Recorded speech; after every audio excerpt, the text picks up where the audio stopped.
Welcome to Kemi's kitchen. கெமிஸ் கிச்சனில் இன்றைக்கி என்ன பார்க்க போகிறோன்னா, ஒரு வேர்க்கடலை சுண்டல் தாங்க இன்றைக்கி செஞ்சு காட்ட போகிறேன். பீச் ஓரங்களில் கிடைக்கிறது, அது மாதிரி அந்த ஸ்டைலில் தான் இன்றைக்கி நான் செஞ்சு காட்ட போகிறேன்.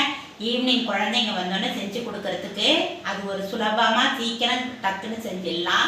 வாங்க அதை எப்படி செய்கிறதுன்னு பார்க்கலாம். இன்றைக்கி ஈவினிங் ஸ்நாக்ஸ் தாங்க பார்க்க போகிறோம். குழந்தைங்க ஸ்கூல் விட்டு வந்தோடனே ஏதாவது சாப்பிட்ணுன்னு கேட்பாங்க. அதுக்கு நான் ஒரு வேர்க்கடலையை வச்சு நான் இன்றைக்கி ஒரு ஸ்நாக்ஸ் இது செஞ்சு காட்ட போகிறேன். பீச் ஓரங்களில் கிடைக்கும்ல வேர்க்கடலை பட்டாணி சுண்டல், அதை மாதிரி வேர்க்கடலை சுண்டல் தான் செய்ய போகிறேன். வாங்க அதை எப்படி செய்கிறதுன்னு பார்க்கலாம். அதுக்கு தேவையான பொருளையும் பார்த்துடலாம். நான் 1 கப்பு கேரட்டு துருவி வச்சுருக்கேன். 1 கப்பு நான் வெங்காயம், ஒரு வெங்காயம் தான் கட் பண்ணியிருக்கேன். மாங்காய் துண்டு குட்டி குட்டியாக நான் கட் பண்ணி வச்சுருக்கேன். அப்புறம் இப்போ ஒரே ஒரு பச்சை மிளகாய் குட்டி குட்டியாக கட் பண்ணியிருக்கேன். கொஞ்சம் கொத்தமல்லி இலை. நான் ஒரு அரை ஸ்பூனுக்கும் கம்மியாக கரம் மசாலாவும் ஒரு 1/4 ஸ்பூனு தனி மிளகாத்தூள் எடுத்திருக்கேன். நீங்கள் சாட் மசாலா இருந்தால் கூட போட்டுக்கலாம். நான் ஆனால் அது எதுவும் சேர்க்கலை. வேர்க்கடலை பாருங்கள் வெந்துக்கிட்டு இருக்கேன். நான் முழு வேர்க்கடலையை வாங்கி உரித்து அந்த பருப்பை மட்டும் வேக போட்டு வச்சுருக்கேன், லைட்டாக உப்பு போட்டு. இப்போ இதில் தாங்க நம்ம செய்ய போகிறோம். வாங்க அதை எப்படி செய்கிறதுன்னு பார்க்கலாம். பாருங்கள், ஒரு கப்பு வேர்க்கடலை நம்ம அவிச்சு எடுத்துருக்கோம். அதை இது கூட சேர்த்துக்கலாம். 1 கேரட்டு துருவினது, அந்த 1 கேரட்டை இதில் சேர்த்துக்கலாம். ஒரே ஒரு வெங்காயம் பொடி பொடியாக கட் பண்ணி வச்சுருக்கோம், அதையும் இது கூட சேர்த்துக்கலாம்.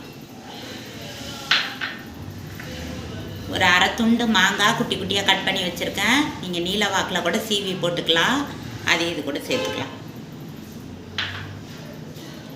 ஒரே ஒரு பச்சை மிளகாய் போடுங்க. ஏன்னா பச்சை மிளகாய் கடிச்சதுன்னா அங்கங்கே காரம் தெரியும்.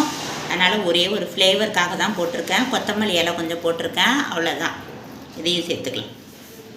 இந்த வேர்க்கடலை மசாலாவுக்கு லைட்டாக உப்பு போட்டுக்கலாம். ஏற்கனவே வேர்க்கடலையில் லைட்டாக உப்பு போட்டு தான் நான் வேக வச்சு எடுத்தேன். அதனால் இப்போ லைட்டாக உப்பு போட்டுக்கலாம்.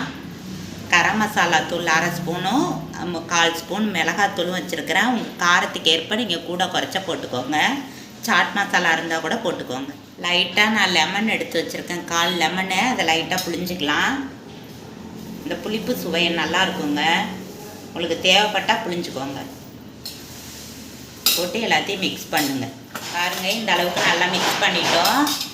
இதுக்கு மேலே நம்ம ஓம் பொடி இல்லைனாக்கா பொரி இருந்தால் கூட போட்டு கொடுக்கலாங்க. குழந்தைங்க ரொம்ப விரும்பி சாப்பிடுவாங்க. நான் இன்றைக்கி ஓம் பொடி வச்சுருக்கேன், அதை தான் போட போகிறேன்.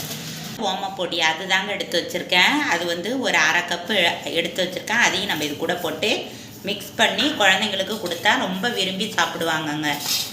பாருங்கள், சுவையான வேர்க்கடலை சுண்டல் அது ரெடி ஆகிடுச்சு. இதை பாருங்கள் எப்படி இருக்குன்னு.